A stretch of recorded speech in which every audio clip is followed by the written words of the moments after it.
Hello everybody. Been a long time since I made a video.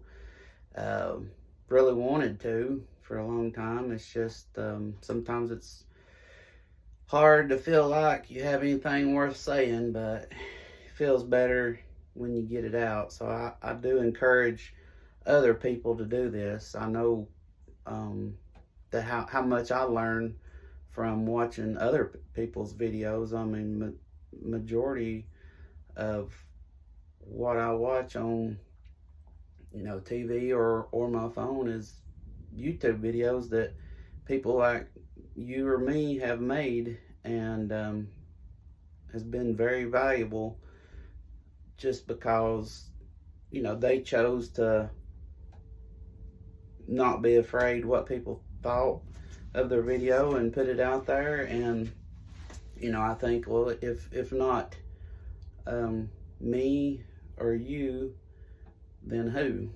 Who's going to do it? So what I get right to the first thing, I've not said anything about it. I guess some people, I know a few people know that I said a long time ago now that I wasn't going to have any cheat meals, cheat foods, cheat days, as far as eating, for a full year. And I have stayed true to that, and it's been, today is 43 weeks that I have went without any of those.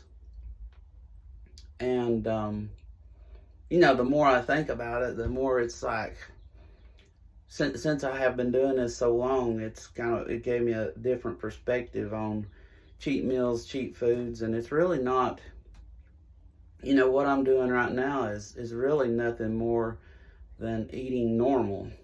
It's something that I think as a flaw. We classify things as normal as what the majority is doing, basically not really the average. Or it's just like, what is, when you think about what is normal, well, we think of what like I said, the majority of people, what they're doing. And what the majority may be doing may not be a good thing. I mean, if the majority of people are sick and overweight, and the majority equals normal, do you really want to be normal? And it's just not cheating, it's just getting back to eating normal foods, like mostly what people have been eating the majority of time that people have been people on this earth. And it's just a lot of, when I think about eating normal, it's just really all it is just removing the abnormal stuff, the stuff that once you get away from it, you're just like, and it's kind of weird that we even think of that as food. I mean, I'm some of the food that's out there, I might as well just start chewing on this marker and expect it to turn into, skin, muscle, hair, bone, whatever, and survive on that, when it is a chemical. A big portion of them is nothing more than a chemical soup of stuff that I do not even know what it is. I would definitely have to Google search 90% of the ingredients in a lot of foods to even know what they are. But that's not what I wanted to get on. So it's been 43 weeks, 9 more weeks to go. And some people, not very many, I actually have a couple people in person that ask me, well, are you going to go back to cheating and like you were? And no, I'm not. I'm not going to, if I'm going to, I'll probably eat continually, not cheating like this for long periods of time. But the only difference will be, if I go to a cookout or want to go out to eat somewhere, then I'm not going to say, no, I can't eat this or that. But far as being like I originally was, having a cheat meal, you know, I would have cheat day Thursday and Sunday. I'm not going to do that anymore. There seems no need to. And the second thing, a couple of people have asked me, they're like, well, are you craving stuff right now? And the answer is no, I'm not. And it took me probably around the 3-month mark, cravings for foods that I used to have cravings for from time to time is like non-existent. Like right now, I don't even think about, you know, man, I'd love to have whatever, Papa John's pizza. I like that, Supreme Pizza, or Sonic Burger and fries, or whatever. It doesn't even cross my mind. It's like whatever I was intermittently feeding that urge from by those cheat days is finally died off. And it took me right around 3 months. Seems like a long time, but once you just get into a routine of day in, day out, this is what I'm doing, then it doesn't, as anybody knows, 3 months, you know, comes and goes like 3 days. It seems like, I mean, specifically as you get older. But to try not to make this video very long, what I wanted to start is like a separate video. I don't know, I hate to say series or something, but like, instead of just diet, nutrition, which I like to just talk about what's on my mind anyways, but I wanted to talk about things that I feel like, whatever they are, should go the way of the dodo. And I guess a lot of people know that a dodo is a dodo bird, but I didn't know that it went extinct a long time ago.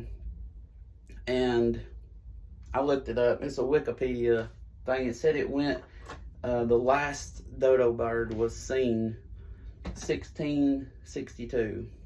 And supposedly how the dodo bird went extinct, it was a flightless bird that had zero fear of humans. Like, I think these explorers went to the island or the area that the dodo bird lived at, and it basically had no predators on this island, and it had never seen humans, so it had zero fear of anything that was dangerous to it, like any kind of predator, specifically humans. It was not afraid of them. And these people could just walk up to it and hit it in the head with a stick, and there they had dodo bird for dinner. And they used the dodo bird specifically as as meat, like a chicken or whatever, until they finally just wiped out every dodo bird in the area, and it went extinct really quick. So it's kind of a saying, go the way of the dodo, then should not exist anymore. So the first thing that I've thought about for a long time that I think should go the way of the dodo is red lights on the highway. Not every red light, but I would say 99% of red lights should not even exist. And the reason I say this, I live in Rockwood. It's like Rockwood, Tennessee. It's the red light capital of Tennessee. I've explained to people and kind of described where I live, and they're like, oh, when I finally tell them, they're like, oh, that's that town that has 10 red lights in 1 mile, and almost every one of them catch you. So not, I say they should go away, not just because they are aggravating. I mean, that wouldn't be good enough reason, which they are extremely aggravating, especially if you're pulling a heavy trailer. Say you got a boat behind you, or God help, I cannot imagine like dump truck drivers, where they have to go through 30 gears just to get up to speed to get to the next red light to go all the way down to their last gear. Or 18-wheelers pulling a big load that go through the same thing. I mean, you hear them, it sounds like they're going through a gear a second. I could not imagine having to go through how aggravating it is to go through these red lights. But I say they should go. One thing I think, if you're going to put red lights on the highway, then go ahead and put them on the interstate too. It makes about as much sense. There's too much speed to have a red light there. Now, I think they should exist. I wish they didn't, but I don't see no way around it. In areas, say, up in Midtown, where you get off the interstate and Walgreens is right in front of you. To the right is going to Lowe's. To the left is going to Kingston. Right there, I kind of do not see how the traffic is so chaotic right there. I do not understand how you could not have a red light to kind of control traffic. But areas, I think it was ridiculous and is dangerous to have a red light. Think of here at Rockwood Walmart. You have one entrance and exit from Walmart that has no red light. You have one entrance and exit that does have red light. And which one is there? Wrecks at all the time? It's at the red light. Why I think this is, the wrecks does happen at red lights all the time. And a lot of times they're deadly wrecks, because you think of the speed that somebody is going on a highway, and then you think of who they're hitting. They're T-boning somebody. They're hitting them right in the door at a high speed. Good chance they're going to be seriously injured or dead. And why I think this is, hopefully I can explain this without covering it up, but I'll get a little arrow here, arrow pointer. But say you're right here waiting to get out on the highway, and the traffic is going by, this light is red. What do? You stare at this light. I know it's what I do all the time. I watch this light waiting on it to turn green. And then I pull out. Say I'm going to go from here to here. Or here to here. If I pull up, I'm pulling up and the light's green, I just go on. Or the light's green, I just go on. Or if I'm sitting here, I'm watching the light, it's red, turns green, boom, I'm out in here. And I am solely dependent on, it's not the way you should do it, but it just seems like it's human nature. I'm just counting on these people here and these people here are also watching the red light. And they're not reaching for something in the bottom of their car or texting or whatever. And they're not just going to run through the red light. But say they're not. And I'm not looking either way. And I just pull out. Man, I'm going to get hit right in the door. But this one or this one. And that's like the exit coming out of Walmart where the red light is. Then you go over here. The other one coming out of Walmart onto the highway. I pull up here, and what does most people do? They don't have a red light to watch. So they're looking for traffic coming this way. They're looking for traffic coming this way. Say there's a car coming in the right-hand lane. Maybe they'll go ahead and pull out into the left lane. Or they'll just wait till the coast is clear and they'll pull out. So they're watching. That's why I think specifically down here and all the way through Rockwood, all the way from getting off the interstate to all the way through Spring City, maybe until you get into Dayton, there should not be a single red light. Just my opinion.